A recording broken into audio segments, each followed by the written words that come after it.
প্রতিশোধ নেওয়ার প্রয়োজন নেই, শুধু অপেক্ষা করো আর দেখো। প্রিয় বন্ধু, তোমাকে যে ঠকিয়েছে, তোমাকে যে কষ্ট দিয়েছে, তোমার সাথে যে বিশ্বাসঘাতকতা করেছে, তোমাকে যে তিল তিল করে ধ্বংস করে দিয়েছে, তোমাকে যে পথে বসিয়ে দিয়েছে, তোমার চোখের পানি যে ঝরিয়েছে, তোমার রাতের বেলার বালিশ ভেজানোর কারণ যে হয়েছে, তাকে তোমার বরদোয়া দিতে হবে না, তাকে তার ধ্বংস দেখতে হবে না। তুমি বরদোয়া দিও না, তুমি অপেক্ষা করো আর দেখো তোমার সামনেই সে ধ্বংস হবে। তুমি তো কান্না করেছো গোপনে, সে মানুষের সামনে কান্না করতে করতে নিজেকে শেষ করে দিবে, তারপরে মাসুল দিতে পারবে না অপরাধের। কষ্ট দিয়ে ঠকিয়ে কেউ ভালো থাকতে পারেনি, ইভেন কিয়ামত পর্যন্ত পারবেও না। তুমি অপেক্ষা করো, তোমার সামনেই দেখবে কারো কান্নার কারণ হয়েছে, সে শান্তিতে রয়েছে, আমি দেখি নাই। মানুষ ধ্বংস হয়ে যাবে সামনেই। আমি ছোট্টবেলায় প্রশ্ন করেছিলাম আমার এক উস্তাদকে, উস্তাদজি, এই যে যারা মানুষকে ঠকায়, মানুষকে কষ্ট দেয়, মানুষের প্রতি জুলুম নির্যাতন করে, এদেরকে আমি একটু হাসরের ময়দানে শাস্তি দিতে পারতাম, আমার ভালো লাগতো।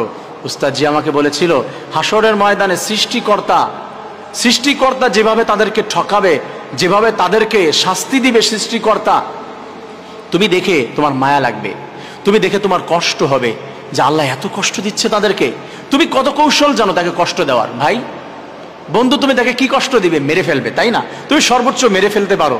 আল্লাহ বলেছে লা ইয়ামুতু ফিহা ওয়ালা ইয়াহইয়া, বাঁচবেও না মরবেও না, আমি বাঁচতেও দিব না মরতেও দিব না, এত কষ্ট দিব, নিঃশেষ করে দেব, ভিতরটা সারখার করে দেব, আমি বাঁচতে দিব না মরতেও দিব না আমি। আল্লাহু খায়রুল মাকিরিন। আল্লাহ বলছে তুমি আমার প্রতি ভরসা করো, তুমি আমার প্রতি ভরসা করো, আমার উপরে ছেড়ে দাও, প্রতিশোধ তোমার নিতে হবে না, আমার উপরে ছেড়ে দাও। ওয়ামাকারু ওয়ামাকারাল্লাহু ওয়াল্লাহু খায়রুল মাকিরিন।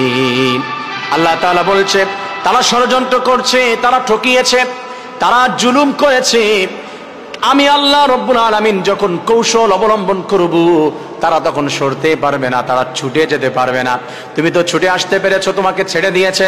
আমি যখন ধরি না, যখন আমি আল্লাহ তাআলা ধরবো, আমি এমন করে ধরবো, আমার হাত থেকে কুদরতি হাত থেকে ছুটার মতো ক্ষমতা তার 14 গোষ্ঠীর থাকবে না।